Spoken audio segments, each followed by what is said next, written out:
full moon horrors.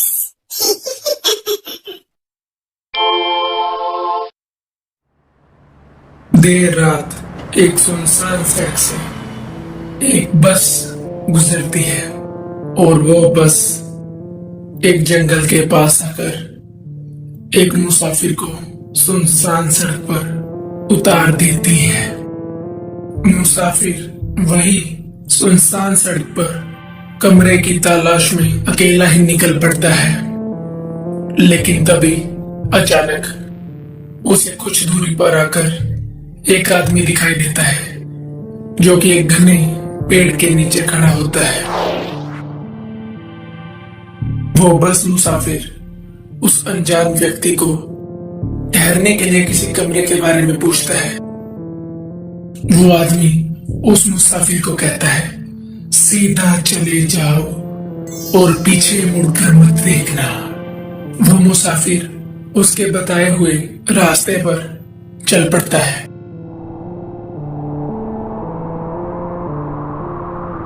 और कुछ दूर चलने पर उसे एक पुराने जमाने का होटल दिखाई देता है।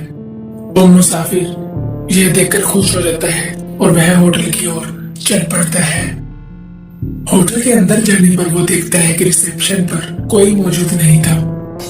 उसे लगा शायद इस होटल में कोई नहीं काम करता और वह दोबारा बाहर सड़क पर जाने लगता है। जैसे ही वो होटल से बाहर निकलने लगता है, उसे कोई पीछे से आवाज लगाता है, ठहरो, कमरा मिल जाएगा। यह सुनकर और देखकर मुसाफिर एकदम हैरान हो जाता है और सोचने लगता है कि कुछ चंद पहले यहाँ कोई नहीं था और अब ये आदमी कहाँ से प्रकट हो गया। वो आदमी उससे कहता है कि जो कमरे की तुम्हें तलाश है वो सीधा सीढ़ियां चढ़कर दाईं ओर है। मुसाफिर उसके कहने पर सीढ़ियां चढ़ता है और जैसे ही सामने देखता है उसे एक बंद कमरा दिखाई देता है। वह उस कमरे को खोलता है और देखता है कि उसके अंदर एक आलीशान बेड लगा होता है। थका होने के कारण मुसाफिर उस बेड पर सो जाता है।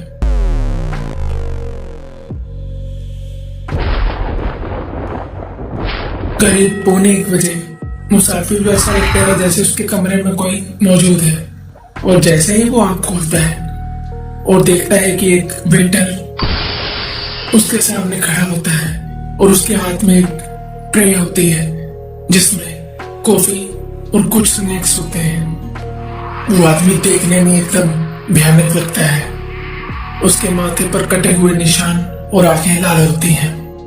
मुसाफिर उसे कहता है कि मैंने तो कुछ मंगवाया नहीं और तुम ये कहां से लाए हो। लेकिन वो आदमी कुछ नहीं बोलता और शैतानी हंसी हंसकर चला जाता है।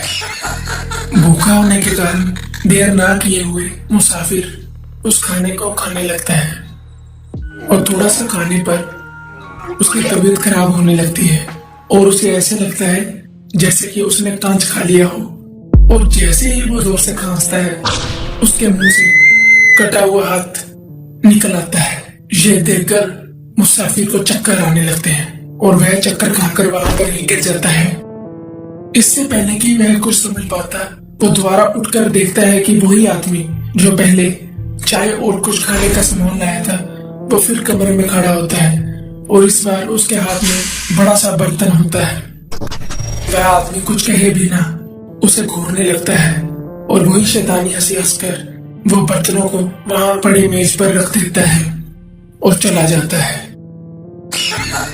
वो बर्तनों में से किसी के हंसने की जोर जोर से आवाजें आने लगती है। कमरे में बिजली कड़कने लगती है और जैसे ही मुसाफिर वो रखे हुए बर्तनों का ढक्कन उठाता है वो एकदम सदमे में चला जाता है क्योंकि उस बर्तन में कटा हुआ सिर होता है जो कि मुसाफिर की तरफ देखकर जोर जोर से हंस रहा होता है। मुसाफिर की सांसें एकदम रुकने लगती है और वह घबराहट में नीचे रिसेप्शन की ओर भागता है। रिसेप्शन की ओर भागने पर वो रिसेप्शन वाला आदमी वहां ही खड़ा होता है। मुसाफिर उसे आपबीती बताता है लेकिन वो रिसेप्शन पे खड़ा आदमी कुछ नहीं बोलता और एकदम पीछे मुड़कर देखता है और जैसे ही वो पीछे मुड़कर देखता है उसकी आंखों में खून, दांत बड़े बड़े नोकीले और देखते देखते वो रिसेप्शन वाला आदमी 5 फुट चेंज से करीबन 12 फुट चेंज हो जाता है।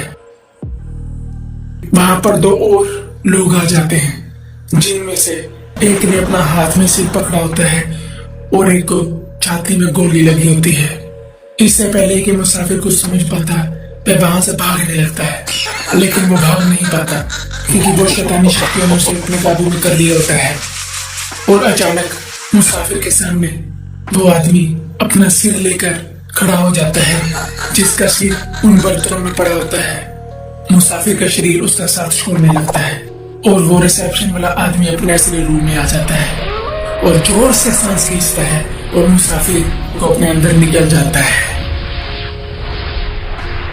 सुबह के 5 बजने पर मुसाफिर देखता है कि वह अपने कमरे में सोया हुआ था और यह एकमात्र भयानक सपना था। इतनी देर में मुसाफिर के घर की कोई बेल बजाता है और मुसाफिर बेड से उठकर अपने दरवाजे को खोलने जाता है और जैसे ही वह दरवाजा खोलता है और वो देखता है कि दूध वाला उसके लिए दूध लाया है, लेकिन वो दूध वाले की शक्ल हूबहू वैसे ही थी जैसे बर्तन में पड़े कटे सिर की थी। ये देखकर मुसाफिर अपना आपा खो बैठता है और बिल्कुल पागल हो जाता है।